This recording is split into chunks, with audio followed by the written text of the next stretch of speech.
Life में किसी के पीछे ज्यादा मत भागना, लाइफ में किसी के पीछे ज्यादा मत भागना, क्योंकि उसके दिल में आपके लिए प्यार बढ़ेगा तो नहीं, पर आप अपनी सेल्फ रिस्पेक्ट खो देंगे। एक वक्त था जब सब कुछ लुटाकर भी तुमको पाना चाहते थे, एक वक्त था जब सब कुछ लुटाकर भी तुमको पाना चाहते थे, और आज वक्त है कि तुम मुफ्त भी मिल जाओ तो कबूल नहीं। अस्सलाम वालेकुम।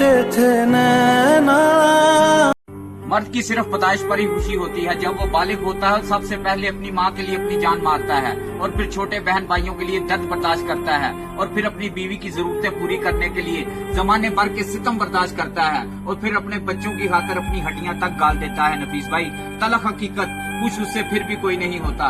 माँ कहती है बीवी का गुलाम है, और छोटे बहन भाई कहते हैं इसने हमारे लिए किया ही क्या है, और बीवी कहती है मेरी तो किस्मत ही खराब है जो मैंने तुझसे शादी की, और बच्चे कहते हैं अब्बा जी आपने अगर कोई ढंग का काम किया होता तो आज हम भी मजे में होते।